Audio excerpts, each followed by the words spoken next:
Hello, and welcome to the latest edition of Cutting Through. I'm Mitchell Plitnick, the president of Rethinking Foreign Policy and the author of the Cutting Through newsletter on Substack. You can subscribe to Cutting Through at mitchellplitnick.substack.com. At that site, you can also donate to support this work. This work is only possible with your support, so please, if you can, donate. Become a paid subscriber, or you can donate directly through Cash App. Or if you can't do those things, just spreading the word is also a really big help. So I want to talk today about a fairly vexing subject. So there have been several attacks recently, which to varying degrees have been connected to Israel's genocide in Gaza, as well as being labeled by many people, too many, unfortunately, who should know better, as anti-Semitism. I think we need to look at each of these attacks individually, but also as part of a broader phenomenon. And we need to think about them critically and carefully. First of all, we need to understand the facts of each of these cases. That's where we need to start. Second, we need to understand whether they are motivated by rage over Palestine or hatred toward Jews. Or is it possible that there's both? We need to ask these questions. Chances are that second question is one that we will never be able to definitively answer. Because when getting into motivations, what's in people's hearts and minds, they say a thing, but is the thing true? And of course, any of us, whatever our beliefs, come in with certain biases, come in with certain points of view, and will certainly come to the or at least raise the points that might justify our point of view, even if we're being very reasonable and saying, well, how do you know it's not X, Y, and Z, and not necessarily firmly stating that. So, but we need to do the best that we can, because the question of whether these attacks are anti-Semitism or are motivated by anger over Israel's actions and policies is an important one that has implications that we need to grapple with in each case. Although neither one of them, and this has to be made absolutely clear, the three cases I will be talking about, whether we think they were motivated by Israel's policies and genocidal actions, or we think they were motivated by anti-Semitism, either way, the actions themselves are equally illegitimate. So I think, in and of themselves, these are acts that cannot be justified in any way, shape, or form. But that's not the question when we're dealing with the question of what motivated them, because that is important in terms of what are we dealing with? What is the phenomenon? How do we fight it? How do we approach it? And how do we also, it's also important to know these things for the questions of how do we fight actual anti-Semitism and how do we address Israel's actual crimes in Gaza, the West Bank, and elsewhere. So, let's start with one that has gotten far less press in the United States, at least, than the two that actually occurred here. And this is over the weekend in Paris. 3 shuls, 3 synagogues, a Jewish restaurant, and worst of all, the Shoah, the Holocaust Memorial, were vandalized. And green paint was painted on these sites. Now, we don't know anything about who did this. We don't know, no one's claimed any responsibility. And at least as of this recording, the French authorities have not given any indication that they know who did it. Was green paint simply what the tool was that was at hand, or was it a way of sort of implying support for Hamas? Because the green is stunningly like the green of the Hamas flag and headbands and various symbols that they use. Now, even there, that could that still be anti-Semitism? Absolutely, because you may be using, this person may have decided, this person may not really care about Palestine, for example, but may have decided that they wanted to terrorize Jews, and using the Hamas color was a good way to do that. Who knows? We just don't have those facts. Um, but what I think we can say, given these targets and the coordinated nature of them, probably more than one person, um, it was clearly targeting Jews as Jews. I think, three synagogues, a Jewish restaurant, and the Shoah Memorial, none of which, at least at the reporting that I have been able to find, has any direct connection uh, to Israel, unless you assume that every Jewish business institution or religious site is pro-Israel or supporting Israel in some way, which is itself an anti-Semitic thought, one incidentally that Israel itself promotes quite a bit. But unless you believe that, then there's really no connection here to Israel. This is targeting Jewish sites as Jewish sites and is clearly an act of anti-Semitism. Having said that, we also have to think critically about what's happening in France. Um, France has been grappling with a serious problem with anti-Semitism, much more serious than what we've been grappling with here in the United States for many years, and it gets complicated there as well because, for example, we know for a fact that there have been several attempts by Russia to use agents in false flag operations to stir up. I think it's not just France. I think the idea is to stir up more dissent and discord and disunity in Europe in general. Um, in a couple of operations. So the Agence France Presse reports that, and I'm quoting here, in May 2024, red hands were painted at the Parisian memorial for those who saved people from the city's Jewish community from Nazi persecution during the 1940 to 1944 occupation of France. Authorities soon identified that Bulgarian nationals were behind the tags. Those Bulgarian nationals were connected to Russia. In October 2023, dozens of Stars of David were graffitied on walls in Paris and its outskirts. In that case, two Moldovan nationals were apprehended, according to domestic press. French security services said a Moldovan Russian businessman was identified as their potential handler. So, we need to approach this question also with that in mind. Was this, since we don't have any idea in this case of who did this, we need to be on guard. We don't want to let anyone, whether it's incidentally Russia's agents or somebody else, there is a real motivation in acts like this, potentially being there's a real motivation for someone to do this to stir up trouble, to stir up dissent, to stir up anger. It also could have just been an anti-Semitic attack. And incidentally, this would be, if it was in some way connected to Palestine, this would be an example of an attack connected to Palestine that is clearly an anti-Semitic attack because of the targets, because of the fact that the point behind this was simply to scare those people, and there's no way to know whether these people who are going to be terrorized by this even support Israel. There are plenty of Jews all over the world, who do not support Israel and who do everything we can to stop Israel from committing the crimes it's committing. It's not confined to France either. Just 3 months ago, German officials arrested a Chechen Russian young man plotting to attack the Israeli embassy there. Now, that clearly is connected to Israel. The young man was identified as a quote unquote Islamist. But it still remains a bit odd. We don't know a whole lot about this, or at least I don't. Maybe others of you out there do. And if you do, please feel free to comment. If you do try to offer knowledge, I'd appreciate citations. But again, that would be certainly an example of, if the target was the Israeli embassy, that would not be an anti-Semitic attack.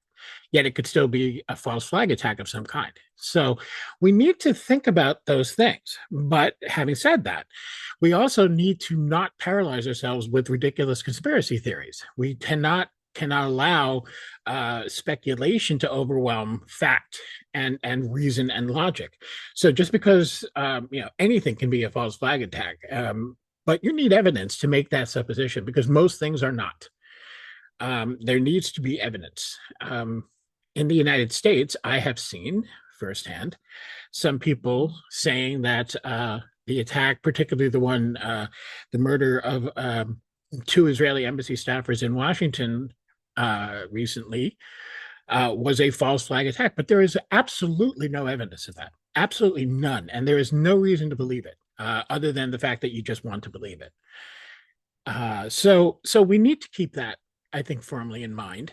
We need to understand where such ideas apply and where they don't, where they are conspiracy theories and where there is actual evidence to support them. But let's move on to these two incidents in the United States. So um, I've already written a good deal. You can look it up at cuttingthroughmitchellplitnick.substack.com. Just a very recent article that I wrote about the murder of the two Israeli embassy staffers in Washington, and my objection to calling this an anti-Semitic crime. In my mind, there is absolutely no evidence of any anti-Semitism involved in this crime. Crime it was, murder, immoral, wrong, on every level. And I would add, not that this is not an ethical component, but it's an important one in other ways. It absolutely undermines and harms the Palestinian cause, by diverting the conversation into anti-Semitism, by giving people who want to turn the reality of Israel Palestine around and turn it on its head and give them a talking point, to show how Jews are in fact the victims, the Israelis are in fact the victims, and it is the Arabs or the Palestinians who are in some way the aggressors, which is, I mean, it is absurd, but in many ways it is how many pro-Israel people and many people who just don't know much about the situation see the reality is on the ground. So I wrote about that already. Um, there's no evidence to suggest that the shooter was, in fact, targeting a Jewish anything. He apparently stalked these two people from the embassy to the Jewish Museum, the Young Diplomats event that he snuck into, and then later, as they were leaving, shot the two young people. Again, all of this points to, on top of his own declarations and his manifesto and his chats that have all been put out in there, there's not a hint anywhere of animus towards Jews, but there is a clearly passionate rage over Israeli crimes in Palestine, which I think many of us feel. Many of us feel that. We certainly don't have to be Palestinian. We don't have to be Jewish. We don't have to be Muslim, Arab, any of these things to feel the outrage at what is happening, at the genocide and the massive, massive war crimes and the just blatant targeting of the helpless that is going on in Gaza and is actually going on as well in the West Bank. Not to mention the ways that Israel is simply acting with impunity by bombing sites in Lebanon and Syria. The reasons for anger are there. However, this is we have many in this world, many reasons for anger. You can't just go killing, especially minor functionaries who have no power whatsoever in this in this genocide. You just can't just go killing them. It becomes open season on everyone if you do that. Anyone who works for the U.S. government would be a legitimate target by that rationale. Anyone who works for the Israeli government, for the German government, for the UK government, for one could argue even in the EU, working for the EU Parliament. If there's anything in any way connected to Palestine, you can make that argument. And once you start down this path, it is illegitimate to do this. There is a clear line of demarcation about who are legitimate targets, and a couple of young, low-level functionaries at the embassy don't even come close to that list. So, and it was, again, coming back to the main point, it was not, however, an anti-Semitic attack. Elias Rodriguez, just is a very, in my view, misguided young man, who felt that somehow this was a justifiable act of protest, in I think in most reasonable people's views, it was an unmitigated act of murder, and it's not okay. And it is something that has to be confronted. And I think if we needed more proof that there's a phenomenon here that maybe needs to be looked at, we got some more evidence of that on Sunday in Boulder, Colorado, when a man, I'm sorry, his name at the moment slips my mind, used various makeshift devices to burn some 8 people. Initial reports, were, oh my God, he burned children. Wasn't true. All the victims apparently were older people, but that isn't again the point. He attacked a march that is a weekly event put on by the Jewish community, which is why again people are going to call this an act of anti-Semitism.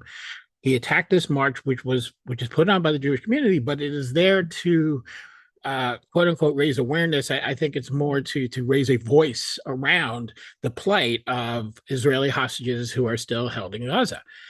Now, this has been a point of contention since the genocide began. So you had obviously the hostages, and a lot of people focused on the hostages that were taken. And there was, as we know, the incidents, we've heard about them, where people would put up flyers and posters, including that had the faces of hostages on them, and other people would come later and tear them down. I mean, I think this is a very misplaced bit of activism. It's not to say that we should not object to the fact that that while all this attention is being paid to the hostages, virtually no attention is paid to the individual lives of Palestinians. Palestinians become these aggregate numbers: 52,000 killed, this many injured. We don't even talk about the fact that the same hostage situation that these Israelis face in Gaza, literally thousands of Palestinians have been facing in Israel, and that was actually true even before October 7th. It has been even more true now, where Israel has taken many Palestinians, imprisoned them, precisely because they know they will have to, have people to trade for their own hostages eventually. But these are hostages just the same. In many cases, these are people who are facing torture and severe mistreatment. And that is in a case which is very different from the situation in Gaza, where there have also been accusations, very serious accusations, and in some cases credible accusations of mistreatment and torture. But those are people also who are, some of the mistreatment of those hostages comes from the fact that they are living the same way so many people in Gaza are living, or that their captors are living, which is in hiding, which is deprived from food and medicine, and etc. Again, not to get into this whole question, but to get into the question right now of Gaza, but to understand that raising the voice for the hostages in Gaza, that's not the same thing as rallying in support of the genocide. It's not. The fact of the matter is those hostages should never have been taken. They should be released immediately and unconditionally. So should the Palestinian. I can't stress this enough. So should the Palestinian hostages in Israel. Same thing. There are so many Palestinians, literally hundreds and thousands of Palestinians, hundreds and thousands, not of thousands, hundreds and thousands of Palestinians being held in Israeli prisons for the crime of being Palestinian, and being basically held as bargaining chips, or just being held as a way of maintaining the authority of occupation. It's all wrong. And people being people, they have a tendency to promote the cause that is the one that affects, quote unquote, their own. But that is not in any way, shape, or form an excuse to attack them. This gentleman did attack this march, and you don't even know who you're attacking here. You may be attacking people who very much feel that the genocide is wrong. Doesn't mean that they're not going to demonstrate for the hostages, the Israeli hostages. Even if they were, that doesn't legitimize the attack. In no way is this an acceptable action. Even if they were rallying in support of Israel, if all they were doing was rallying, it's offensive, and you can go there and protest them. But it's the same, I think all the way back to, when I was a kid, and I'm old enough to remember, and I don't use that in the sarcastic way here. I really am old and old enough to remember when the Nazis wanted to march in Skokie, Illinois. You know, if all they're doing is marching, they have the same right to do that as anyone else. As offensive and as insulting and as provocative as that was, as long as they don't try and incite violence, they should have the right to do that. And people should have the right to come and call them out for who and what they are. That is actually how those ideas get defeated. This violence does not help anybody. This act in Boulder, um, while it was clearly not anti Semitic, it was clearly anti Israel. And those two things have got to be separated. We have got to stop looking at this as how do those things come together, and start looking at it as how do those things diverge, because they really diverge an awful lot more than they come together. Again, it's not to say people might attack Israel or a pro-Israel event of some kind because they hate Jews. They might do that. That happens. But that's not, for the most part, the case. Usually, anti-Semites are attacking Jews, and anti-Israel or anti-Zionists or just people outraged by Israeli crimes are attacking verbally, for the most part, almost entirely, are attacking in those ways Israel. And I think there is a point here for those of us who do see ourselves in solidarity with the people of Palestine, for those of us who do work all the time to end the genocide, to end the apartheid, to end the settler colonial state of Israel in a way that promotes peace and justice. And yes, reparations for Palestinians, but also a future for all the people who live between the river and the sea. If we want to have that kind of vision, if that's the vision we are after, and I think that's the vision most of us in the Palestine Solidarity movement, or most people who support Palestinian rights, or most people who are anti-Zionist, I believe that is the vision most of us are working under, then we need to speak out against these acts of violence, and we need to do so forcefully. We need to do so in a way that perhaps offers some understanding of how these things, the crimes Israel is committing, is so terrible that we can understand how people are getting pushed over the edge. But it is being pushed over the edge. It is an edge that we have to keep people on the other side of. And I think the overriding reason for that is because it is the right thing to do. Okay, that is the moral thing to do. And if we want to look at that, even the ethical question from a practical standpoint, the only thing the Palestine movement and the only thing the Palestinians themselves have going for them is the morality, is the ethics of that movement. It is the ethics of the rights of Palestinians being the same rights as everyone else in the world.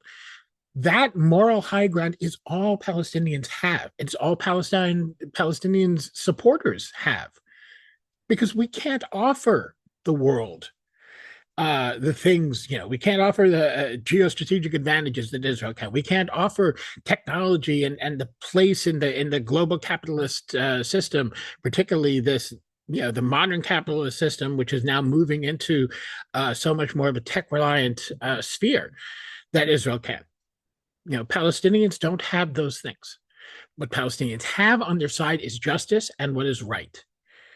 And that has to be the driving force, and it has to be the theme of the activism in support of Palestinians. And I want to be very clear. Palestinians have another thing. Palestinians have the right to resist, including through violent means. Occupied people have the right to resist their occupier. Okay, that is a basic point in international law, and it is also a basically ethical point. Okay, I am not here saying Palestinians have to be pacifists and approach these things as, we will not lift a finger no matter what you do. Palestinians certainly have a right to defend themselves. But the fact of the matter is, if we move this into the arena of violence, we have no hope. We have no hope. We have no hope because the means of violence are not on our side in any sense of the word. You know, in uh, we've seen, for example, the United States and Israel as well be defeated when they have tried to use violence towards certain ends and are fighting, disproportionate wars. We've seen Israel defeated in Lebanon 20 years ago. We've seen the United States, of course, defeated in Vietnam and in Iraq, pretty much every war since the end of World War II, because asymmetric warfare is not what we do, and it's not what Israel does.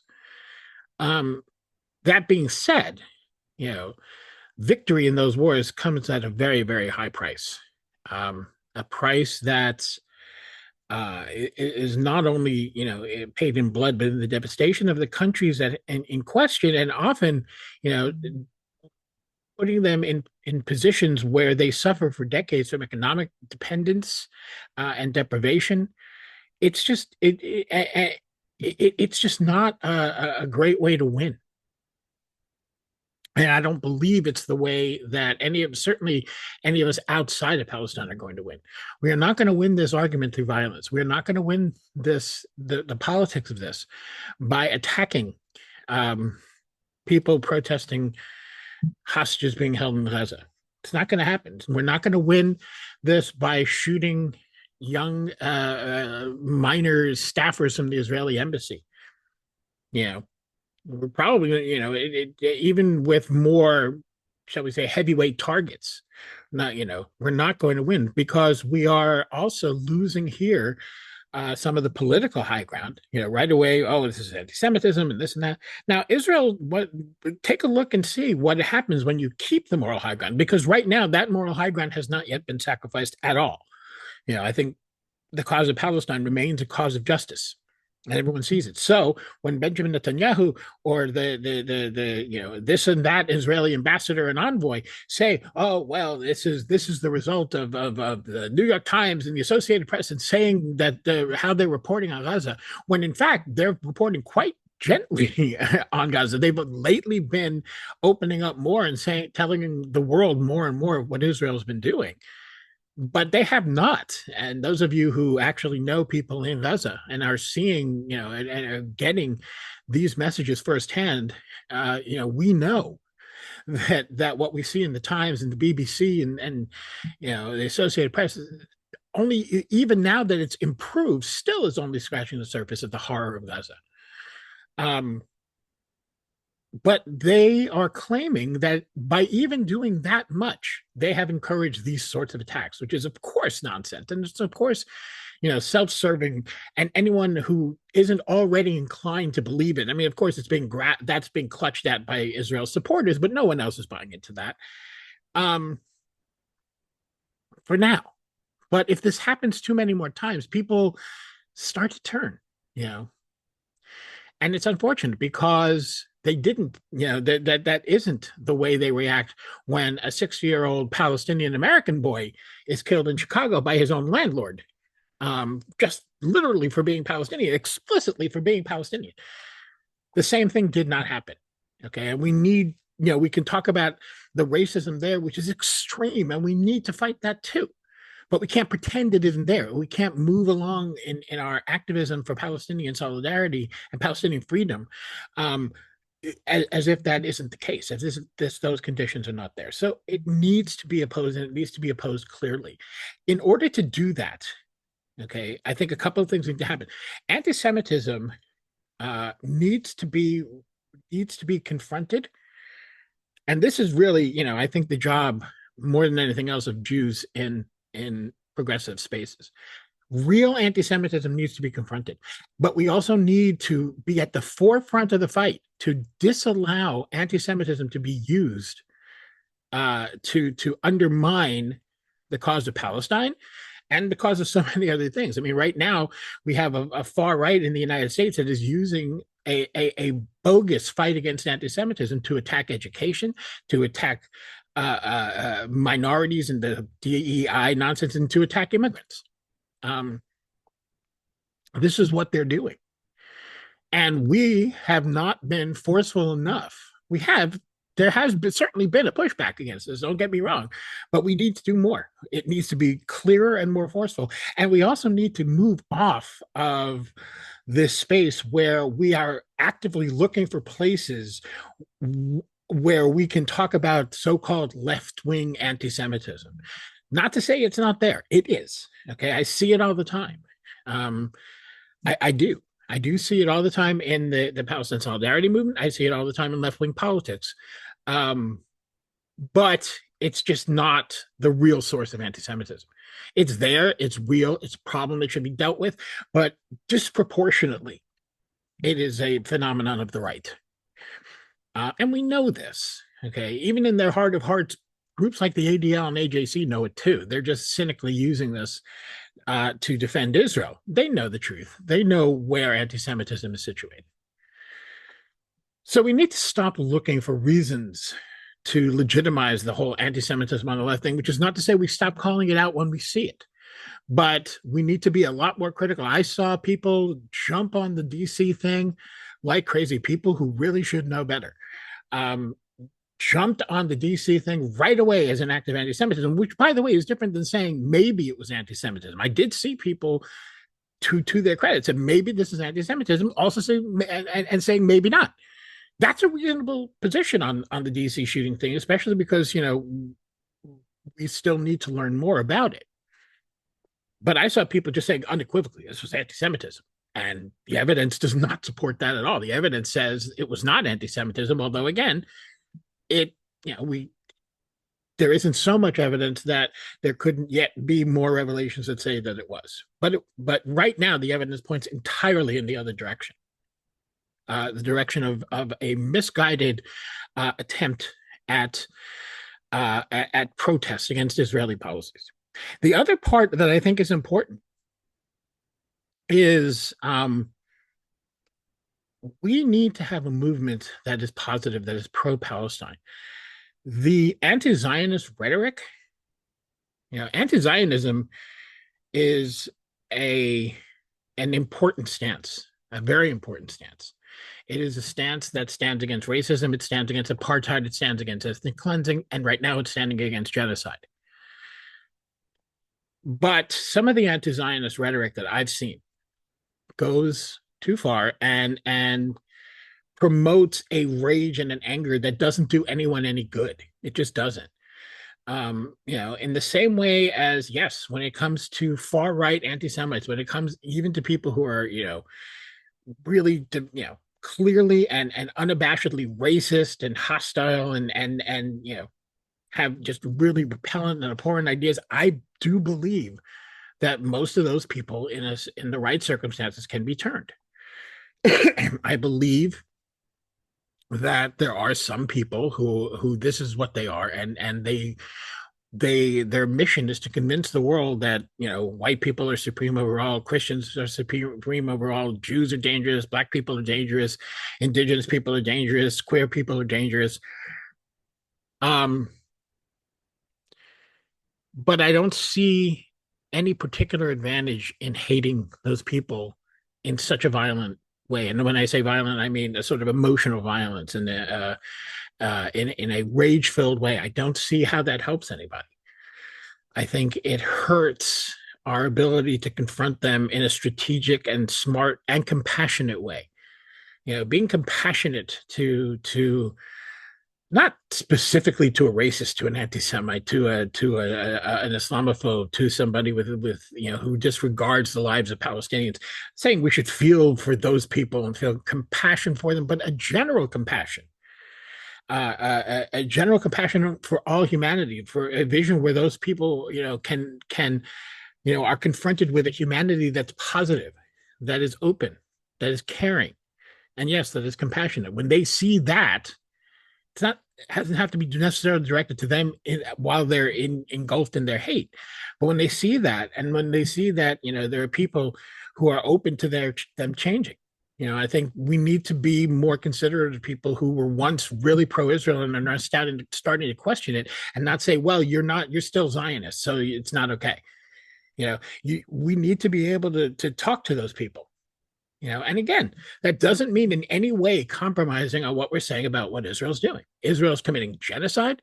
It is willfully attacking the most helpless people in Gaza, the children, the babies, the toddlers. I mean, the crimes there are unimaginable, and we should not hesitate for 1 second in describing them in all the ugliness that they are being carried out in. But the rhetoric of rage is not helping. And it's leading to incidents like the ones we've seen in DC and Boulder. And I don't think that serves the cause of Palestine. I don't think it serves the cause of justice. And I don't think it serves the cause of building a better world. So I'll leave it there. And please do, again, like, subscribe, share. And if you have comments, I know I've put a lot out there. If you have comments, please leave them. Have this discussion, continue it online. That's what the comment section is for. Please go ahead and do that and share this with your friends. And if you can support this work, it would be deeply, deeply appreciated. Thanks again, and I'll be talking to you soon.